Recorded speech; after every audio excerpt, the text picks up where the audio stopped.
প্রত্যেকবারই একটা করে ভিডিও আপলোড করি আর শেষে বলি যে পরের পর্ব নিয়ে খুব তাড়াতাড়ি হাজির হব, কিন্তু সেই তাড়াতাড়ি হাজির হওয়া আর হয়ে ওঠে না। তো আমাকে একটু নিজ মনে ক্ষমা করে দেবেন আর আমার ভিডিওগুলো প্লিজ একটু দেখবেন। আজকের পর্ব আমাদের মাউন্ট আবু। আমরা আগের পর্বে আপনাদেরকে দেখিয়েছিলাম যে যোধপুরে আমরা উমেদ ভবন ঘুরলাম এবং তারপর সেখান থেকে আমরা রওনা দিলাম মাউন্ট আবুর পথে। তো যোধপুর থেকে সড়ক পথে মাউন্ট আবুর দূরত্ব ওই 260 কিলোমিটারের কাছাকাছি। ন্যাশনাল হাইওয়ে 62 ধরলে এই দূরত্ব পেরোতে সময় লাগে ওই 4.5 ঘন্টার মতন। এবার এর সাথে যদি আপনি ট্রাফিক জ্যাম, টি ব্রেক এসব যোগ করেন তাহলে ওই 7 ঘন্টার কাছাকাছি সময় লেগেই যায়। আমাদেরও ওরকম সময় লেগেছিল পৌঁছাতে। একটানা প্রায় 2.5 ঘন্টা মতন চলার পরে আমরা একটা ধাবাতে চা খাওয়ার জন্য দাঁড়িয়েছিলাম এবং তারপর চা খেয়ে ফ্রেশ হয়ে নিয়ে বেরোতে আমাদের ওই 6:45 বেজে যায় এবং তারপর হোটেলে পৌঁছাতেই আমাদের রাত 10টা বেজে যায়, কারণ আমাদের হোটেলটা একটু রিমোট লোকেশনে ছিল। মাউন্ট আবুতে আমরা উঠেছিলাম হোটেল অলওয়েজ ওয়েলকামে।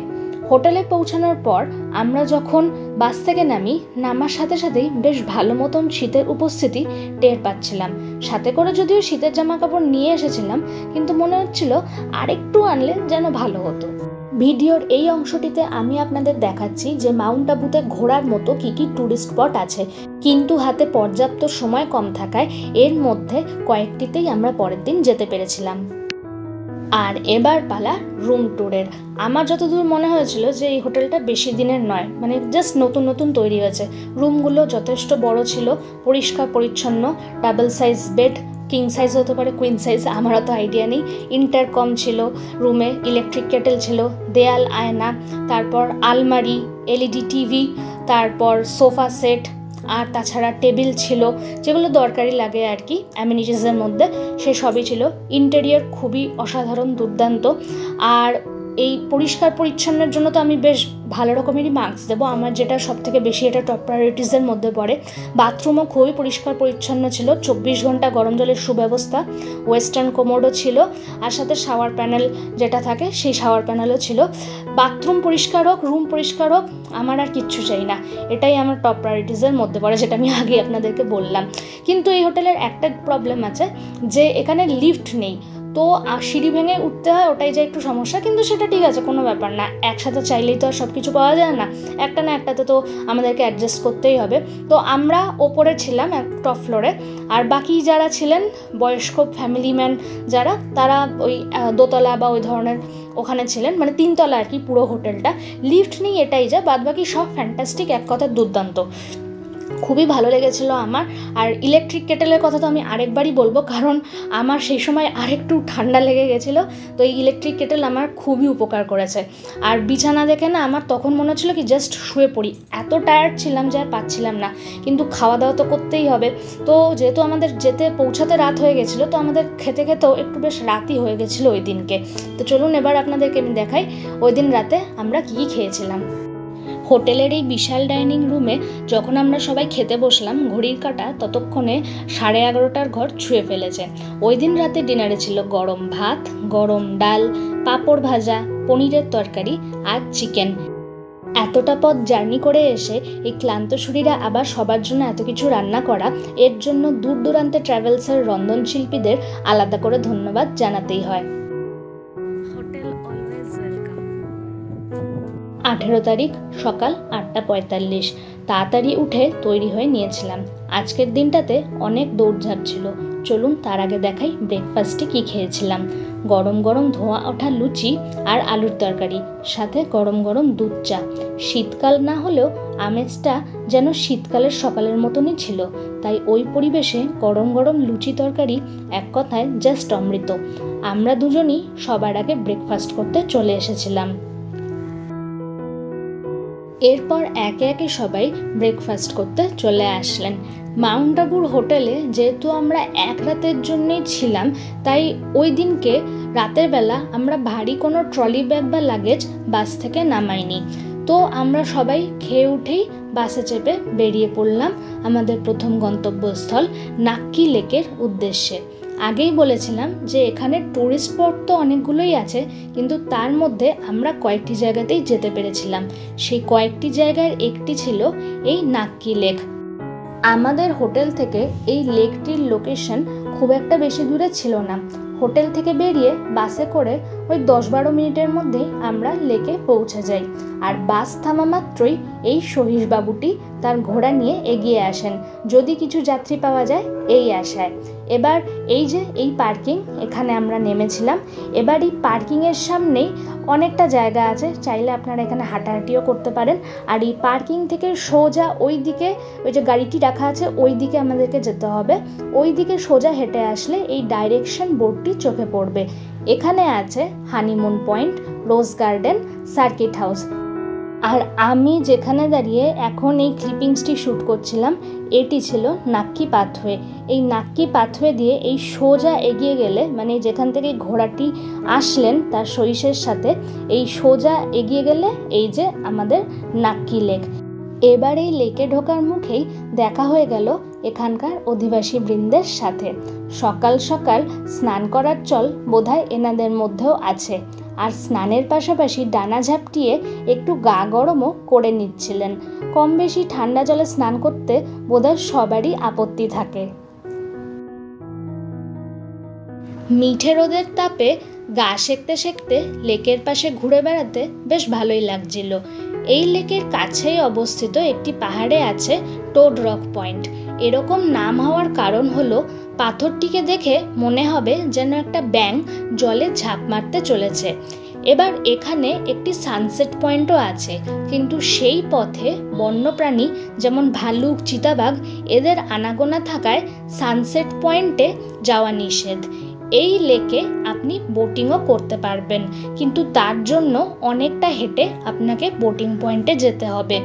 লেকের পাশেই এই অ্যামিউজমেন্ট পার্কটিও আছে, ওখানে বিভিন্ন রাইডস আপনারা ট্রাই করতে পারেন। এবার এই নাক্কি লেকের ব্যাপারে আরও কয়েকটা তথ্য আপনাদেরকে দিই, যা খুব ইন্টারেস্টিং। 1948 সালের 12 ফেব্রুয়ারি এই নাক্কি লেকে শ্রদ্ধেয় মহাত্মা গান্ধীর চিতাভস্ম বিসর্জন দেওয়া হয়েছিল এবং ওনার স্মৃতির উদ্দেশ্যে পরে এখানে গান্ধীঘাট নির্মিত হয়। হিন্দু কিংবদন্তি অনুসারে এই নাক্কি লেককে খুবই পবিত্র মনে করা হয়। বলা হয় যে বাসকালী নামক এক রাক্ষসের হাত থেকে রক্ষা পেতে দেবতারা এখানে নিজেদের বাসস্থান নির্মাণ করেন। আবার এটাও বলা হয় যে দিলওয়াড়া জৈন মন্দিরের ভাস্কর রাসিয়া বালাম এই হ্রদটি খনন করেছিলেন, কারণ রাজামশাই বলেছিলেন যে যদি কেউ এক রাতের মধ্যে হ্রদটি খনন করে তাহলে তার সাথে উনি নিজের মেয়ের বিয়ে দেবেন। এই দ্বিতীয় গল্পটি শুনতে কিন্তু বেশ ইন্টারেস্টিং ছিল।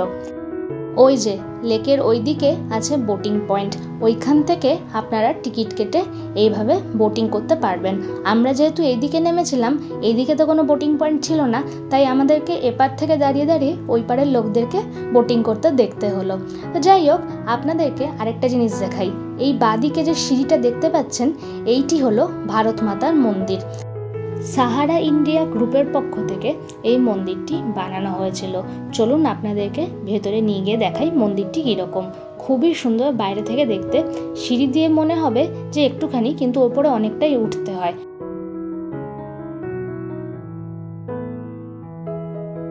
আর মন্দিরের ওপর থেকে নাক্কি লেকের এই দৃশ্যটি দেখতেও কিন্তু দারুণ লাগে। তো এখানে বেশ কিছুক্ষণ সময় কাটানোর পর আমরা আর একটু ঘোরাঘুরি করে নিলাম, কারণ সত্যি বলতে কি নাক্কি লেকে ঘোরার মতন বেশি কিছু নেই, কিন্তু তাও এখানকার শান্ত পরিবেশ আপনাদেরকে আকর্ষণ যেহেতু করবেই, তাই চাইলে আপনারা একটু এখানে বেশিক্ষণ সময় ঘোরাঘুরি করতে পারেন। যদিও আমার মতে দিনের একদম শুরুর দিকেই হয়তো এই পরিবেশ শান্ত থাকে। লেকের আশেপাশে ঘুরে এবার আমি, ইন্দ্র আর অমিতদা পা বাড়ালাম রোজ গার্ডেনের পথে। তার মাঝেই পড়লো এই victory fun park. You can have fun over there, যেটা আমি আগেই আপনাদেরকে বলেছিলাম। তো এরপর হেঁটে হেঁটে আমরা চলে আসলাম রোজ গার্ডেনে। এরকম কত রোজ গার্ডেনে যে আমি আর ইন্দ্র ঘুরেছি তার কোনো ইয়ত্তা নেই। যে কোনো পাহাড়ি অঞ্চলেই এরকম একটা না একটা ছোট বা বড় রোজ গার্ডেন থাকবেই থাকবে। আসলে এই গাছপালা, পশু পাখি এসবের প্রতি ইন্দ্র বরাবরই আগ্রহী, তাই ওকে এই ধরনের কোনো গার্ডেন বা চিড়িয়াখানায় নিয়ে গেলে খুব খুশি হয়। এবারেও তার অন্যথা হয়নি। কি গাছ এটা? স্ত্রী গাছ, সাইকাস, এটা পুরুষ সাইকাস। তো মেল কোন হয়, এটা ফিমেল। এটা পুরুষ সাইকাস।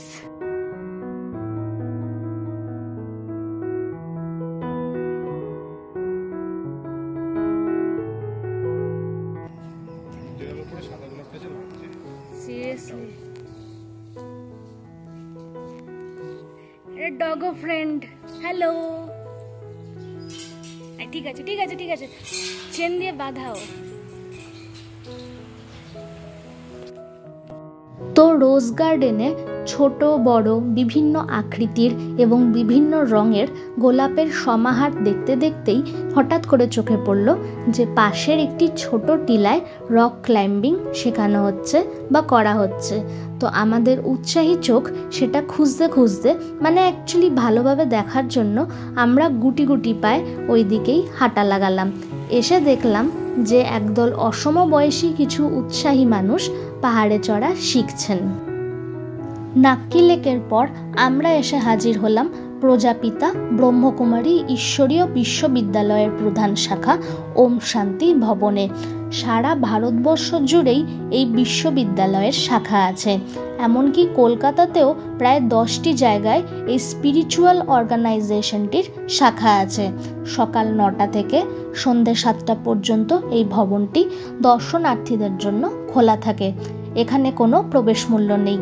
ভবনে প্রবেশ করলে এখানকার কর্মীরা আপনাদের মেডিটেশন হলে নিয়ে যাবেন এবং এই সংস্থার উৎপত্তি, এদের ফিলান্থ্রপিক কাজকর্ম, স্পিরিচুয়াল আইডিওলজির সম্পর্কে আপনাদের ওনারা জানাবেন। এদের অ্যাপ্রোচ যদি আপনাদের ভালো লাগে তাহলে বাকিটা আপনার ব্যক্তিগত ব্যাপার, যে আপনি পরবর্তীতে কি করবেন। ভবনে আপনি 30 মিনিটের মতন থাকতে পারবেন। এই হলো ওম শান্তি ভবনের মেডিটেশন হল। খুবই শান্ত পরিবেশ, আসলে আপনাদের ভীষণ ভালো লাগবে। এবং এই ঘড়িটি হলো সময়চক্র। এনাদের কনসেপ্ট অনুযায়ী কলিযুগ শেষ হওয়ার সাথে সাথেই সত্যযুগের আরম্ভ হবে না। কলিযুগের শেষ এবং সত্যযুগের শুরুর মাঝখানে একটি টাইমলাইন আছে। খুব সুন্দরভাবে ওনারা ব্যাখ্যা করেছিলেন এই পুরো ব্যাপারটাকে। এই প্রজাপিতা ব্রহ্মকুমারী ঈশ্বরীয় বিশ্ববিদ্যালয়ের প্রতিষ্ঠাতা ছিলেন শ্রী লেখরাজ খুবচাঁদ কৃপালিনী। এই ভদ্রলোক ছিলেন একজন স্বর্ণ ব্যবসায়ী। 1935 সালে উনি নিজেকে বৈষয়িক ভাবনা চিন্তা থেকে সম্পূর্ণরূপে দূরে সরিয়ে নেন এবং মানবজাতির কল্যাণ সাধনে প্রতিষ্ঠা করেন ওম মণ্ডলীর। মানব সমাজে আধ্যাত্মিক চেতনার প্রসার এবং নারী কল্যাণ তথা নারীদের অগ্রগতি, জাতিভেদ প্রথার অবসান প্রমুখ ক্ষেত্রে এই সংস্থার নেওয়া বিভিন্ন পদক্ষেপ উল্লেখযোগ্য। এনাদের স্পিরিচুয়াল কনসেপ্টের উপর বিভিন্ন ভাষায় বইপত্র পাওয়া যায়, আপনারা চাইলে এখান থেকে কিনতেও পারেন। মন্দির প্রাঙ্গণে রাধাকৃষ্ণের খুব সুন্দর একটি মূর্তি আছে। দাদা লেখরাজ ওনার নাম ছিল। উনি কলকাতাতে জন্মগ্রহণ করেছিলেন, ব্যবসায়ী পরিবারের ছিলেন। ওনাদের এই ওম শান্তি ভবনে বিভিন্ন ওয়ার্কশপও হয় এবং সারা ভারত থেকে অনেক লোকজন সেই ওয়ার্কশপ অ্যাটেন্ড করতেও আসেন এখানে। আমরা কিছু লোককে দেখেছিলাম ওখানে ওয়ার্কশপ অ্যাটেন্ড করতে। এবার এই ওম শান্তি ভবনের উল্টো দিকেই আছে এনাদের আরেকটি আশ্রম, পাণ্ডব ভবন। অবশ্য সেখানে বাইরের সাধারণ লোকের ভিতরে প্রবেশ করার অনুমতি নেই।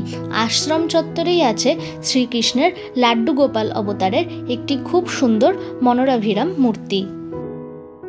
নাক্কি লেক এবং ওম শান্তি ভবন দেখা হয়ে যাওয়ার পরে আমরা আসলাম বিখ্যাত দিলওয়াড়া জৈন মন্দিরে। মন্দিরের পার্কিং থেকে মূল মন্দির অবধি আসতে গেলে আপনাদেরকে 1 কিলোমিটারের থেকে একটু বেশি হাঁটতে হবে। রাজস্থানের মাউন্ট আবু শহর থেকে 2.5 কিলোমিটার দূরে শ্বেতাম্বর জৈন সম্প্রদায়ের এই মন্দিরটি অবস্থিত। 11 শতক থেকে 13 শতকের মাঝামাঝি সময় এই মন্দিরটি নির্মাণ করা হয়েছিল। এই মন্দিরের কারুশৈলীর প্রশংসা করার জন্য মনে হয় কোনো শব্দই যথেষ্ট নয়। এই মন্দির প্রাঙ্গণে রয়েছে 5টি মন্দির, যেগুলি বিভিন্ন জৈন তীর্থঙ্করদের প্রতি উৎসর্গিত। হিমাচল প্রদেশের পরে আবার এই মাউন্ট আবুতে কাঠের ডিজাইনার নেম প্লেট বানাতে দেখতে পেলাম। র্যাম্প দিয়ে ওঠার এই রাস্তাটি ছাড়াও আরেকটি রাস্তা আছে যেখানে ছোট গাড়ি বা ট্রাভেলার দাঁড়ায় এবং মানুষজন কোনো চড়াই উতরাই ছাড়াই সরাসরি হেঁটে এসে মন্দিরে প্রবেশ করতে পারেন। দিলওয়াড়া মন্দির দর্শনের সময় প্রতিদিন সকাল 11টা থেকে বিকেল 5টা পর্যন্ত। এই হলো মূল মন্দিরের প্রবেশপথ। ভিতরে কোনো বড় ব্যাগ, মোবাইল বা ক্যামেরা নিয়ে যাওয়া যাবে না, সব এই কাউন্টারে জমা দিতে হবে। দিলওয়াড়া মন্দির ঘুরে দেখতে আমাদের ওই 30 থেকে 40 মিনিট মতন সময় লেগেছিল। আর যেরকম বললাম, এই মন্দিরে মাথা ঢেকে প্রবেশ করতে হবে। আপনার কাছে যদি ওড়না না থাকে তাহলে মন্দির থেকে আপনাকে গোলাপি ওড়না দেওয়া হবে। দিলওয়াড়া মন্দিরে যদিও সেরকম কোনো পোশাক বিধি নেই, কিন্তু এখানে যদি আপনি ভারতীয় পোশাক বা সম্পূর্ণ শরীর ঢাকা পোশাক পরে আসেন তাহলে খুবই ভালো হয়। এখানে আছে মন্দিরের প্রসাদ সংগ্রহের কাউন্টার, এখানে আপনারা প্রসাদ নিতে পারেন। আর যেরকম বললাম যে মন্দিরে আপনারা প্রথমে ঢুকবেন মাথায় ওড়না দিয়ে, আর তারপরে আপনারা দেখতে পাবেন মার্বেল পাথরের ওপর বানানো অসাধারণ অপূর্ব সব সূক্ষ্ম কারুশৈলী। এক একটা মূর্তি এত সুন্দরভাবে বানানো হয়েছে যে একবার দেখে আপনাদের মন ভরবে না। মানে এত দারুণ, এত সূক্ষ্ম ডিজাইন আমি শেষ মনে হয় হাম্পিতে দেখেছিলাম, তারপর আমি এখানে দেখলাম। তো দিলওয়াড়া মন্দির দর্শন শেষে আমরা একটু শপিং করলাম, আর আশেপাশে এই মন্দিরে গেছিলাম একটু, এই সিদ্ধিবিনায়ক মন্দির এখানে আসলাম, এখানে দর্শন করলাম। আর এমনি টুকটাক যা এখানে আরও অনেক দোকানপত্র আছে, তো সেসব জায়গায় শপিং করলাম, একটু লস্যি খেলাম, চা খেলাম। এই হলো মন্দিরের চূড়োই যদি এত সুন্দর হয় তাহলে ভেতরটা কত সুন্দর হবে আশা করি আপনারা গেস করতেই পাচ্ছেন। তো তারপরে আমরা চলে আসলাম, ঘড়িতে তখন বেলা 3টে বাজে, 3টে না 2:45, তো বাসে উঠে পড়লাম। এবার এর মধ্যে রত্না ম্যাডাম আমাদের খাওয়ালেন এই ঠান্ডা ঠান্ডা রাবড়ি। রাবড়ি কেমন খেতে?